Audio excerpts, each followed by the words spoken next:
A very warm welcome to everybody. You can hear me okay? I'm nodding, that's excellent. Congratulations to everybody, including those who are joining us listening, for making it this far. It's been a fantastic day. And the fact that so many people are still on the call, I think, is testament to what a fantastic day the hosts today, HNS, have put together. So thank you very much. A very warm welcome, as I said, and I'm delighted to have this stellar cast with me this afternoon. Sabina, very movingly, I think, talking about the important role that Fairway Scotland can play. And as you'll have seen from your delegate plaque, Fairway Scotland is a 5-year plan to design out destitution for a particular group of people with no recourse to public funds. So before I ask my wonderful stellar cast to introduce themselves, I will just introduce myself first, if I may. So my name is Deborah Hay. I'm a Policy and Partnerships Manager with the Joseph Rowntree Foundation, and I'm based in Glasgow. We're a small team of 4 up here in Scotland, and we are absolutely privileged and delighted to be supporting this venture. Joseph Rowntree Foundation wants to see a prosperous UK without any poverty, and that includes no destitution. Destitution should never be used as a tool of government, and we are quite clear about that.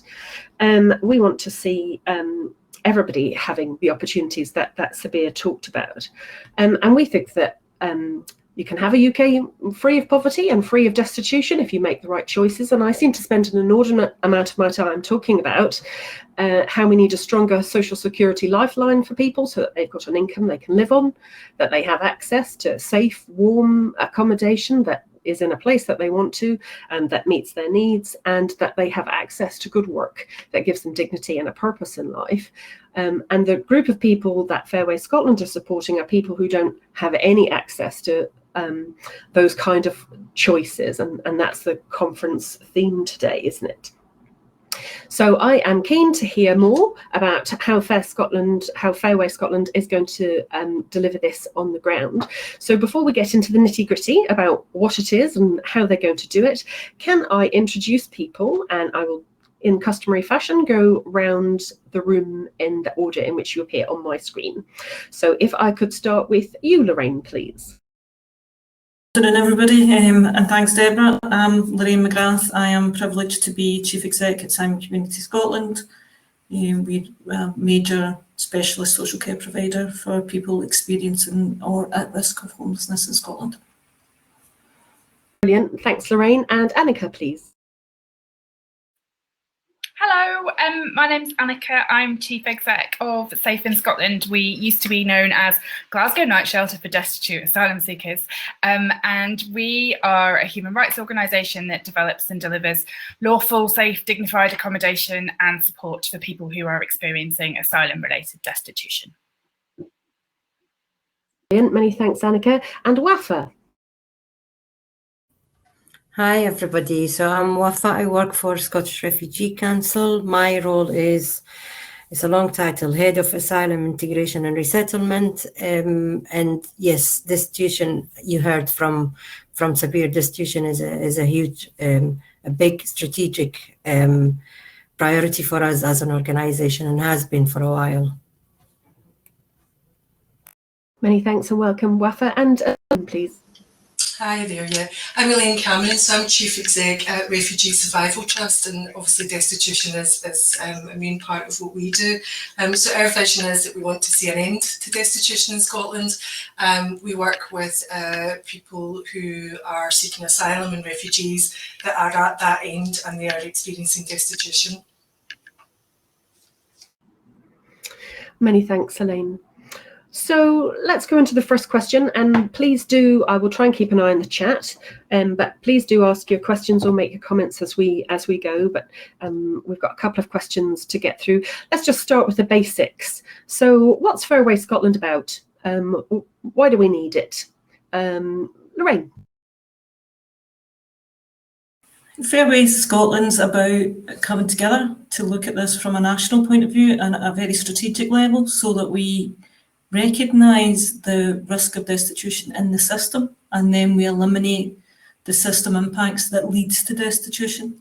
And we do that as a collective rather than each of us finding initiatives to pursue that will make a difference to a group of people. but won't make a difference to the overall system in Scotland, so that we can have a Scotland in which destitution is just something that was happened in the past and is not part of the fabric of the country anymore in the way that it is just now. Yeah, absolutely. And I guess it's probably worth saying that even pre-COVID, we were all worried about destitution as a big group of people, and this particular group obviously are at most risk. What does coming together as that collaborative and agreeing a national response mean for your organisation? What do you want Fairway Scotland to achieve? Annika? Well, I believe in everything that Lorraine said. I suppose I've got a sort of personal view on it, which is that it's brought me together into a community personally. The organisation that I work for has been banging on about this stuff with people like Waffer and Elaine for 10 more years. And so it feels like we've become part of a community, and that community will offer more dignity and choice. The theme of the conference for the community that we work with, and it gives us some pals to work with. The last 10 years of doing this for our organisation is we've been saying it's a racist UK government system. We've been saying that the people who are affected can't claim any benefits, can't access the statutory homelessness sector. But we've always been viewed as this kind of little weird niche area. This, that's a refugee issue. And just sharing a platform with people like Lorraine and being part of a community that involves people like Maggie means that we're actually being taken seriously. This is a homelessness issue. Yes, it affects a small group of people or a smaller group of people, and the root causes of it are slightly different to some of the causes of other causes of homelessness. But it's squarely in the frame as this is homelessness. There is a way that we can resolve it, and that feels like we're not going to be the carpet under which things keep getting swept, and that feels really good for us as an organisation. It gives us some resilience, but feels like we can talk to our communities a bit more positively as well, and that's really helpful. It's really good to get that perspective, Annika. And what about you, Waffer? What does this collaborative mean to you? Well, collaboration is a tested approach that works. We know that. And we tested parts of it in the last few years working together, and it does work. But my excitement with this now is it's on the table of homelessness. It's exactly what Annika said. It's not a small group of people outside society, which the Home Office actually did when they, through all the legislations from the 90s until now, and there is no need to build destitution in a system. There is no need for it. And this is an opportunity for us in Scotland to show that actually there are solutions that works, and let's try them. Let's help people to have a dignity, live in dignity. It doesn't serve anybody that you are forcing people into destitution. It doesn't work. And the Home Office have been trying it for decades. It's not working. So let's show them something different. Yes, and build on our strength, because the landscape from, I'm looking 20 years ago to now, we have lots of people now with the right experience and skills and the knowledge to be able to find sustainable solutions. And the good thing about the plan, it's a 5 years plan, which working in destitution for a long time, this is a golden opportunity that we need to grab and make it work. What would you say to the same question, Elaine? What does this mean for you and your organisation?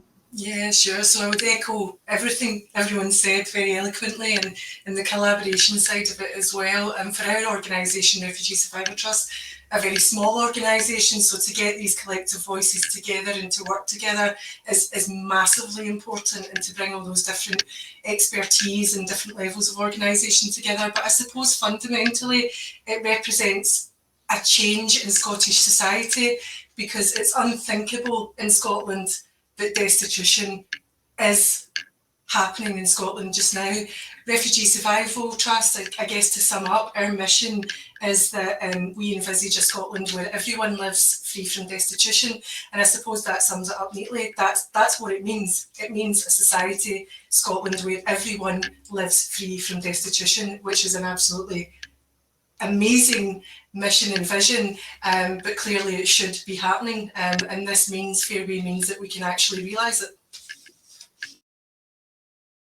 Thanks, all. So why is this really important right now?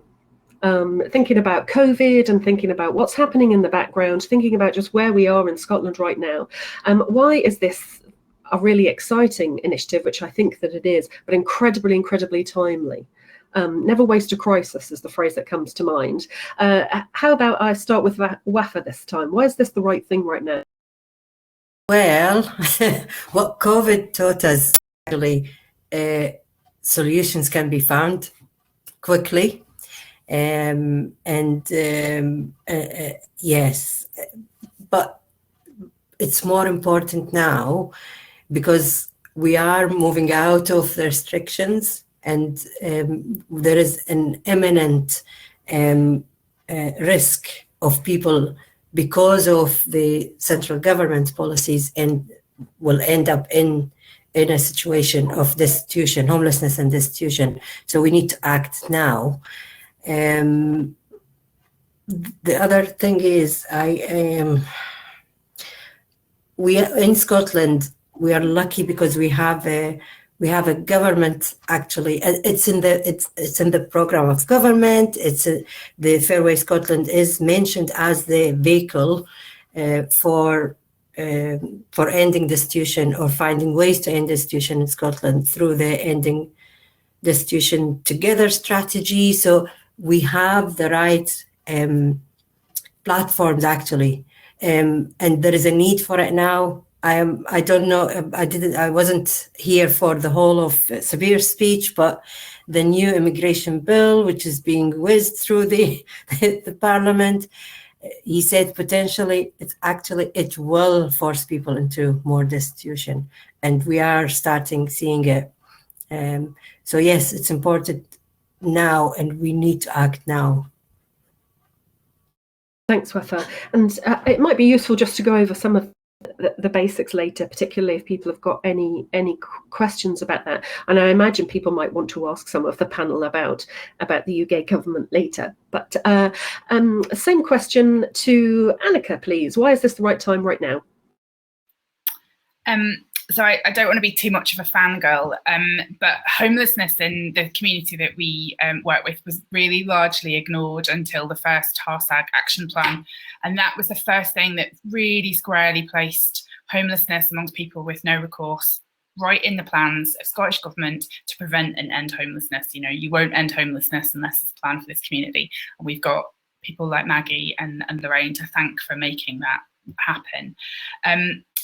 The estimates that we draw on from ICEFIR suggest that there's probably around normally about 250 people at any one time in and around Glasgow who from rights exhausted asylum seekers and who have no recourse to public funds. Safe in Scotland, the organisation that I work for, we can accommodate 17 people at any one time.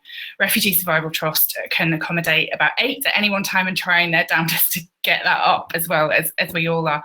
So that means at any one time, just normally, there's about 225 people who've got no access to homelessness support, no accommodation, no benefits. That group of people are making survival decisions every single day, every single night. And at the moment, the majority of those folk are in what kind of amounts to Home Office temp. So, I mean, obviously it's not a hotel, but, you know, there's using all manner of different sorts of accommodation to try and accommodate to keep people indoors. But actually, that's about to end. And so if we don't try and make fairway happen now, Scotland's just going to roll right back. You know, the glory days of the trying to just, well, we accommodated 180 people in the first 6 months of the pandemic. You know, those days have actually just been like, do you need somewhere to stay?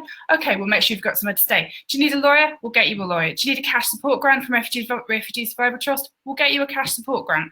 Though that's going to go, and we will roll back, and it will mean that asylum seekers and other people who've gotten over course will have to rely on informal things like, you know, undignified accommodation, like night shelters, stuff that the research tells you is bad for people, and it will just go back to being like that. And why would you risk that? Why would you risk doing something that all of the evidence says it's really bad for people, particularly bad? You know, when you've got a killer like COVID knocking around, as the other guys have said, it's anathemas to who we say we are as a country. It's really, yeah, that's my urgency. Yeah, and a great response, and I think that chimes with a lot of how Maggie set out the context this morning, wasn't it, about what kind of society are we, what are we going to tolerate going forward? Lorraine, what about you and the Simon community? You're dealing with a slightly different cohort within the no recourse to public funds. Why is this really important for the cohort that you're supporting? So Simon community, the bit that we bring to the table to this collaboration is really in the space of people who are migrants and are here from elsewhere in Europe rather than seeking refugee, and most of them are economic migrants that have come here for one reason or another and have ended up facing destitution because that whatever purpose they've come here for has fallen through, and we have increasing numbers of those. I think for me the imperative right now is all of the stuff that Wafa and Annika has just said, and it is that kind of almost a magic blend, strangely, of the risk that is coming from the kind of cessation of the public health protections.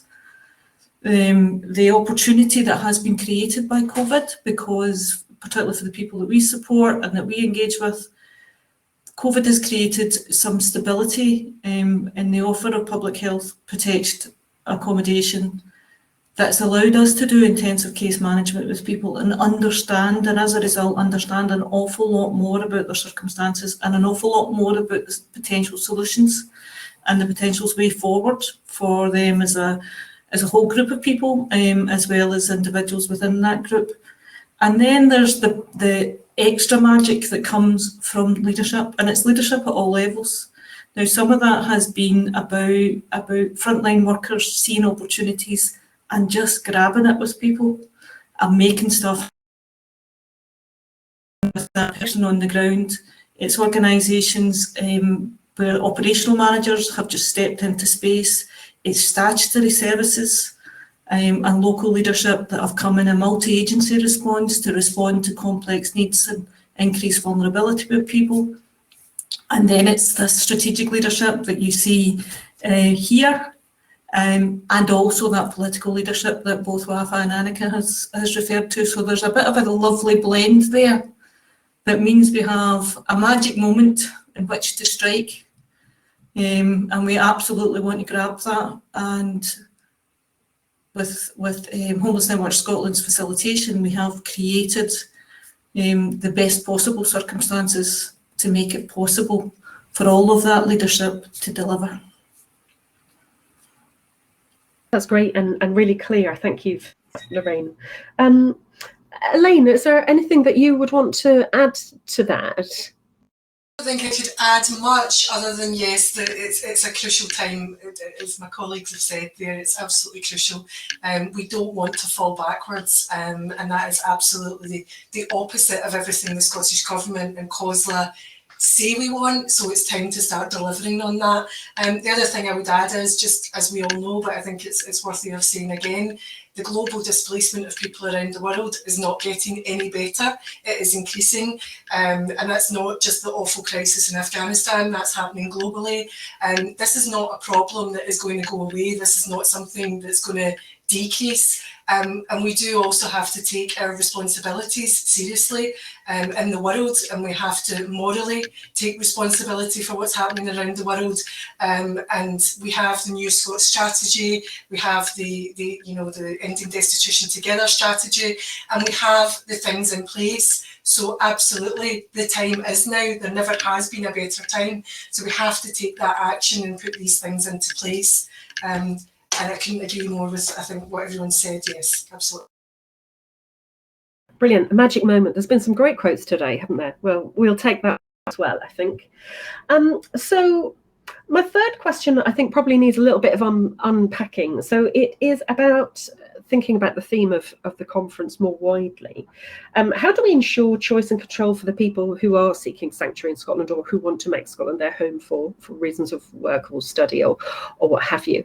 And I wonder whether I can start with you, Elaine, and you can break down actually what the Fair Way Scotland offer is. What is it that is the collaboration and the sort of national response? Just sort of do the basics for me. And as is the case for now, online conferences, there is somebody chapping at my door. So if you could answer that nice and slowly for me, I will be back in a moment. I shall slow down. Okay, so the choice and control element, I think firstly probably the first thing is that choice and control is something that we hear a lot about, particularly with the people that we work with insecure immigration statement, asylum. So that's one of the biggest messages we hear, isn't it? That I have no control over my life anymore. I have no choice in my life anymore. And these things often aren't serviced or aren't important with the current system that we have. And in Fairway, we've taken that as central. So Fairway was co-designed with lived experience leadership. There's been lots of consultation. So actually the whole strategy and the whole model has been designed with choice and control at the heart of it, because we know choice and control builds resilience. It leads to better outcomes for people. So the things that we have in Fairway, the basic things are there's choice about accommodation, there's different models that will suit different people, it's person-centred, person-led. There's a wide range of organisations and services where you can access that. People can engage with the services in the way that they choose to. There's flexibility, there's choice, and there's control built into the model. And that's something that's really missing in the asylum system and in a lot of the services that we have. So we see this, Annika's referred to this no choice accommodation, you're moved multiple times. There is no say, there is no basic choice in even things like food. So we can see that the Fairway model has that built into it. It's been co-designed in that manner. And the structure and referral system has got all of that in it already. And it's really, really important not to underestimate how important choice and control is, and how little choice and control the people that we're talking about have. Did you get your delivery? It wasn't even for me. Next door neighbours. Thank you very much. That's really useful on that. I did manage to hear most of that. So that's excellent. Wafaa, what about you? What would you like to sort of add, if anything, to that idea about ensuring sort of choice and control? Just to echo what Elaine said about the sometimes not even limited, no choices whatsoever. We're talking about a group of people who have no choice. So how do you, which is a challenge, how do you make sure that you enable their voice to be heard, and how do you get them to value their own voice where they know they have no choice in the matter? But again, I see this collaboration as an opportunity actually for us in Scotland, because I need to stop referring to the UK government, in Scotland to actually learn and have systems, built-in systems for these voices to have the impact on anything we do as a collective, as a society. and yes, let's and we're dealing with a group of people who are not. They're individuals, and they have their own identity and their own needs and their own voices. So what do we mean by representations? How do we work with people? I think we've got a lot to learn. Sabir mentioned having people at all levels. And to be honest, it's one of the ways. It's one of the great ways. So you have people in our own structure. We have people in our board. We have we made a commitment within our strategic plan. Within our plan is to recruit, have a quota of refugees in the workforce. There are some actions that, sometimes bold actions that need to be taken, and we need to be serious about it. And I see the collective, this collective is very receptive to these ideas and have an open mind of how we do things and learn from each other. Many thanks. And all of that stuff is, I think, really important. And, you know, for all of us, including organisations like JRF, who are kind of on the periphery of this. So we're supporting elements of the learning of this programme, but none of the direct delivery. Just thinking through the sort of how you enable that choice and control. So I completely understand the principles. For people listening who are not necessarily familiar with the model, how is it that you'll build capacity into the system in order to be able to offer people accommodation and the legal services and the sort of practical and emotional support? How are you as a collective planning on doing that? A little bit more about the delivery plan. So let's go, Lorraine. I think it starts with having the blend of expertise and the range of different capacities and specialisms within the partnership, because we all bring different offers to people. And to the collective as a whole, that allows us to have a range of accommodation options available, a range of support options, and ease of access to different levels of advice and support, from low-level advice through to highly specialised legal advice for the most complex cases. It means that we can offer supported accommodation with 24-hour staff available through to individual tenancies where there's a much lighter touch support. It means we can talk about employability access, learning, education. We can build on all of that over time. But the critical factors of a safe, stable, appropriate place to stay that meets your needs, not just your accommodation needs, but potentially your support and care needs, depending on the journey that's brought you to that point, but also a range of easy access, quick, rapid, easy access from within the consortium partners to the right level of advice and support to navigate the system, to exercise your legal rights as well. So I think those are the two key areas of choice and control that people are largely denied.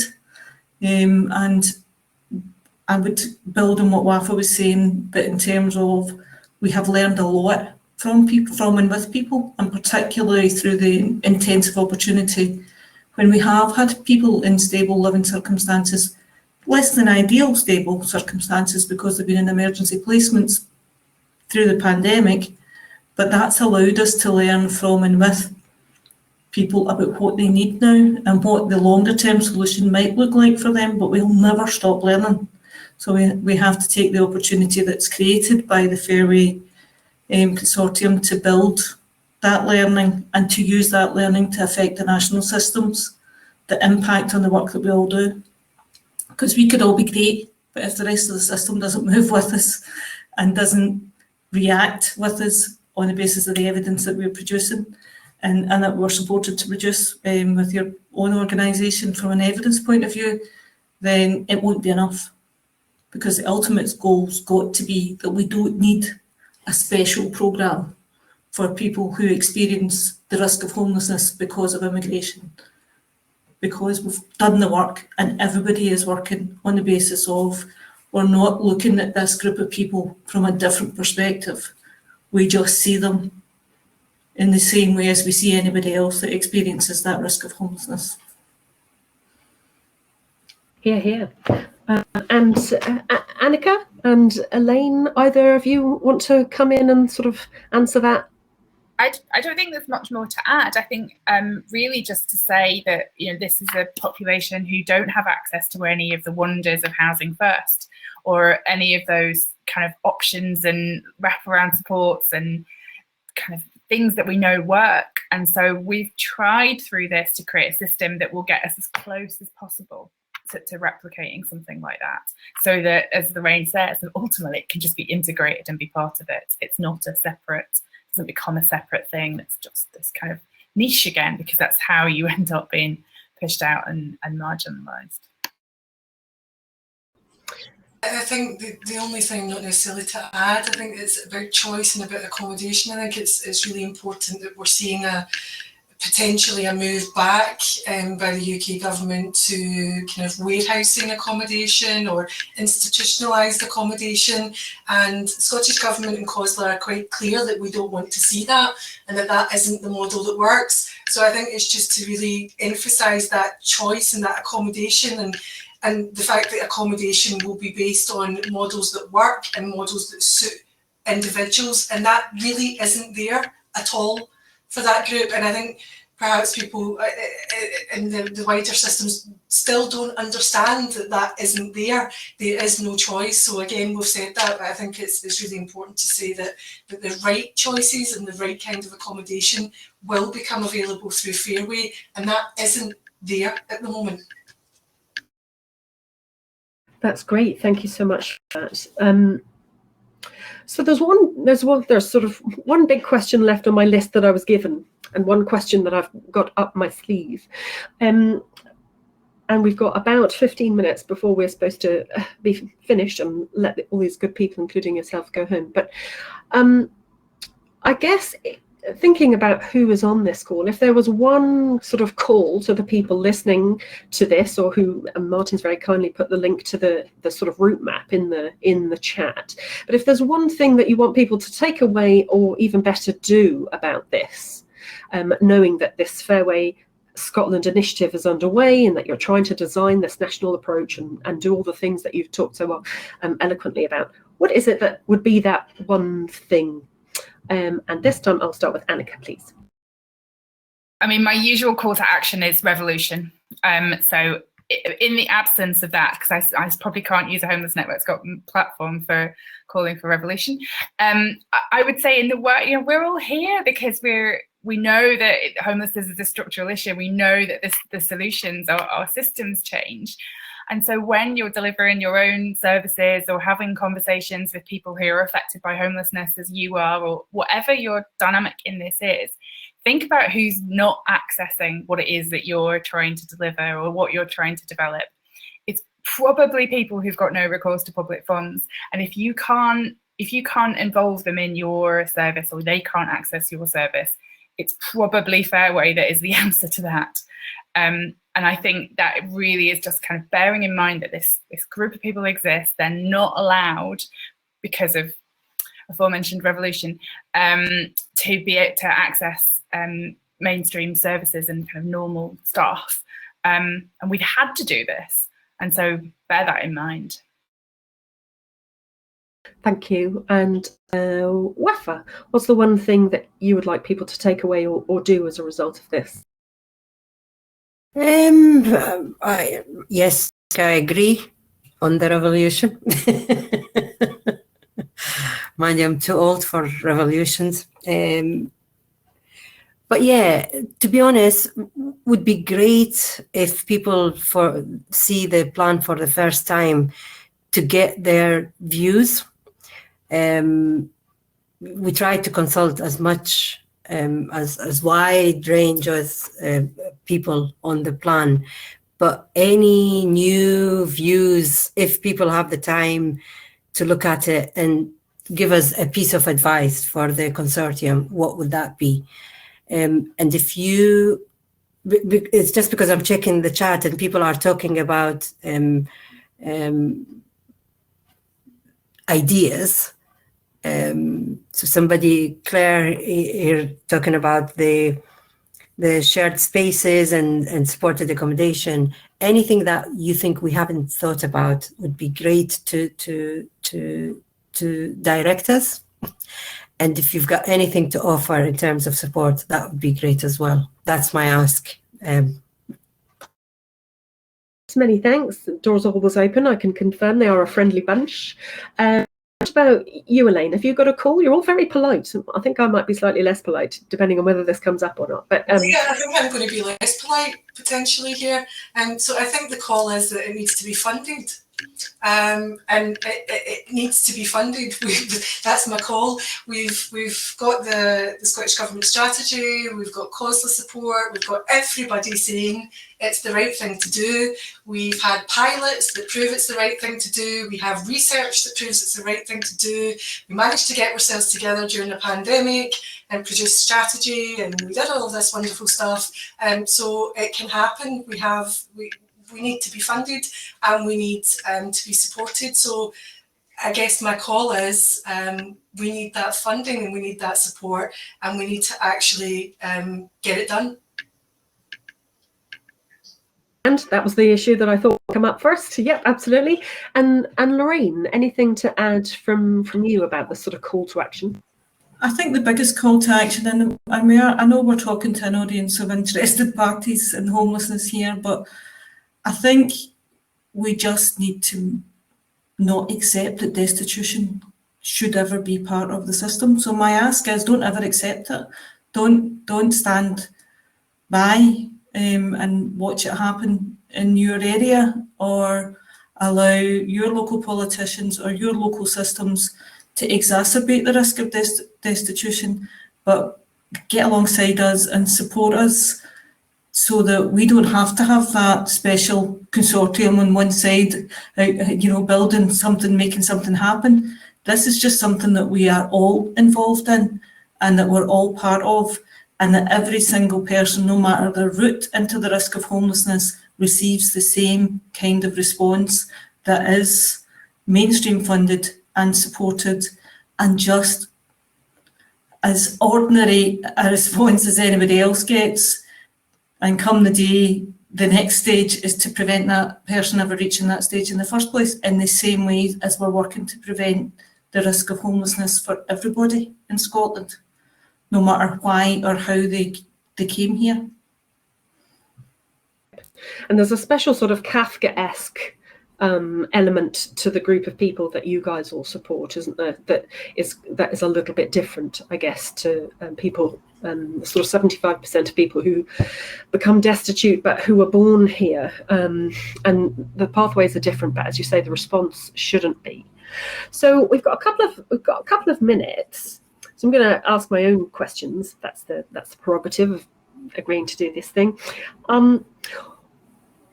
I suppose just thinking about some work that JRF have been involved in, where do you think the public attitudes are in this space, and how important are they? So that idea about let's just never tolerate this again, let's stop walking past people in doorways and pretending that we don't see them, and tolerating that sort of systemic designed-in destitution that we have at the moment. How important is it to sort of understand where the public is right now and possibly to shape their view of it? And I'm going to start with Elaine, please. Okay, so it's hugely important. And I guess firstly, for me, it's about getting the message out there, and I think particularly from the point of view of what we're talking about, people with no recourse to public funds. I speak to people quite often on a weekly basis who don't believe when I say that, and they say, "But what do you mean?" And I say, "Well, they can't go to the homeless place, they can't go to the council office, they won't be able to help them." So it's hugely important. It's hugely important that we get information out there that people can easily understand that this actually happens in Scotland today, that actually people in Scotland who come here seeking safety at several points during their journey, particularly in the first 6 months, but at several points during that asylum journey, can and do become homeless and destitute. And I think that's we have to get that message out there that that's actually happening. Hugely important because we have a lot of media that is anti refugee, we hear a lot of information and statistics about asylum, which are not necessarily true. I think it's usually important that we get the numbers out there, that the numbers are actually really, really small in comparison to what people think in the media.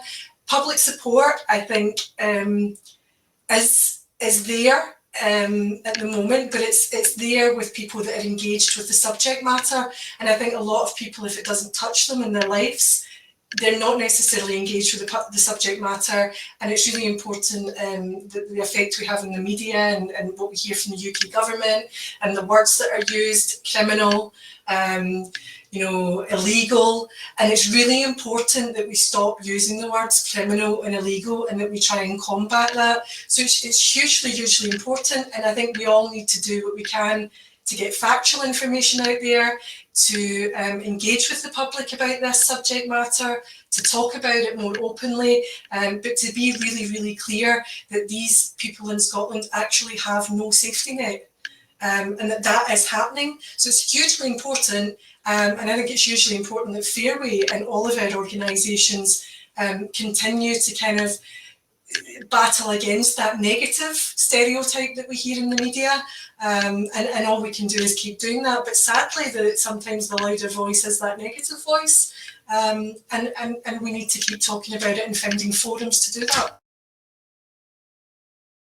Thank you. I think my daughter, pulled up one of her teachers at school recently, who talked about illegal immigrants. She said there's no such thing.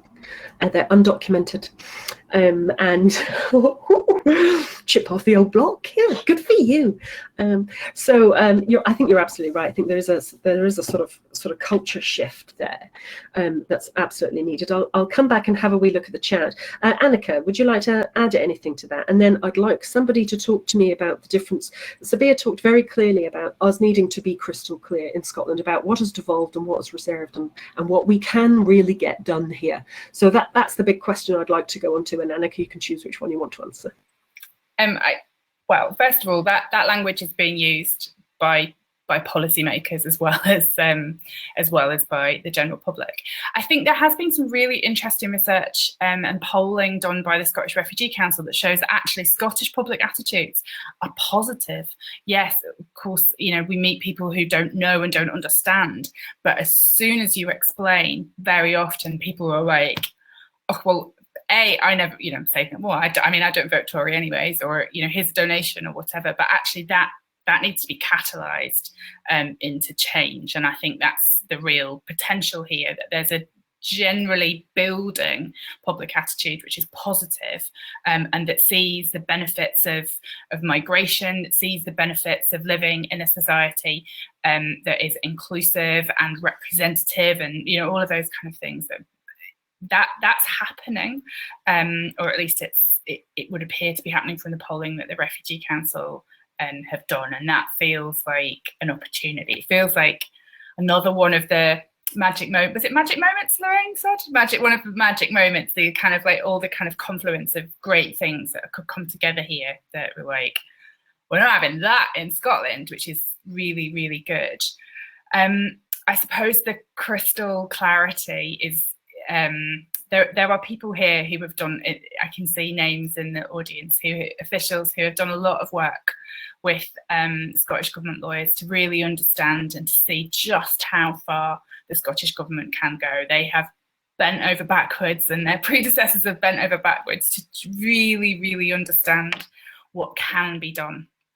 And there are limits to it. That includes, we understand the direct funding for the provision of accommodation. And that's not because the Scottish Government doesn't want to, it's because the Scotland Act prohibits venturing into retained powers, and immigration. Accommodation is covered, even though housing and homelessness is devolved, accommodation for asylum seekers is withheld within the many tentacles of the 2014 Immigration Act. So it's not a lack of will. There's a clear bit of prevention, but there is also a huge area where the Scottish Government and the local authorities can act, have proven that they can act out with the public health guidance, and can do it.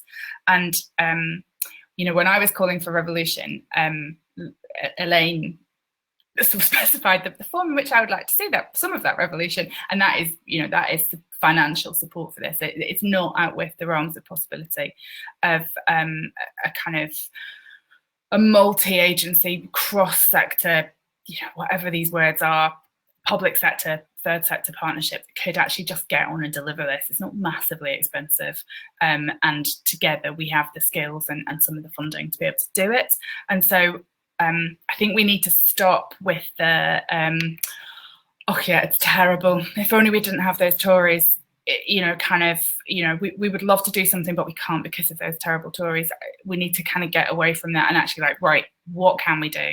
And that's where I guess I want to see more about what the Scotland Act would allow to be done, rather than what it prohibits the Scottish Government and local authorities from doing.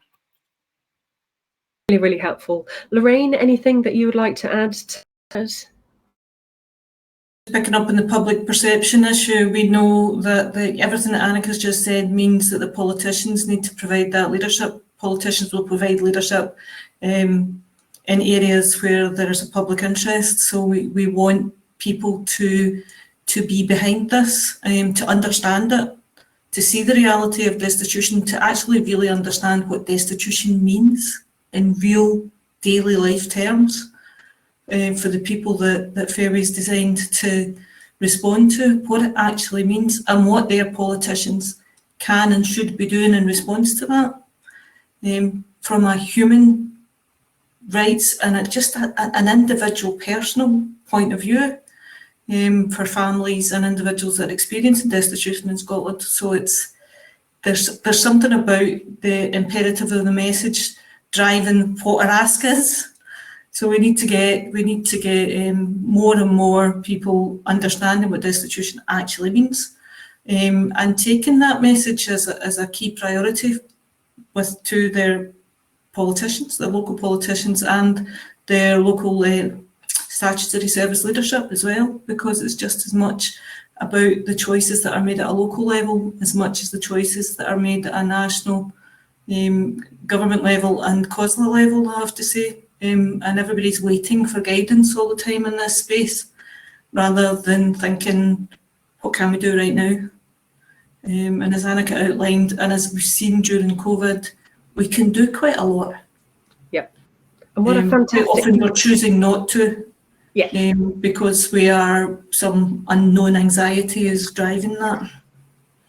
Exactly. And I think that is a great note to end on. We've done it. We want to keep doing it. We need the money to do it. Thank you very much. Don't leave it all to us. There's quite a bit to do around public and political will. Yeah, Lorraine. Well, we need the money to do it, and ideally we want that to be mainstreamed from in the same vein as all other homelessness funding. But there are opportunities for major funders, individuals and others to step into this space and create the evidence base that will make it easier for that mainstream funding to be brought forward in the future. So that's also an ask. That there's a huge influencing role for grant makers and individual funders to step into this space as well. Agreed. So if anyone would like to get first dibs, yeah, Elaine. It's just a big thumbs up. Sorry. Brilliant. Well, listen, we've run out of time. Thanks very much for the people who've put some comments in the chat box. We'll round back at the end of the conference and respond to you if we can. Just remains for me to say thank you very, very much for all the contributors today. That's been super, and thanks very much for having me, and enjoy the rest of your conference. And goodbye.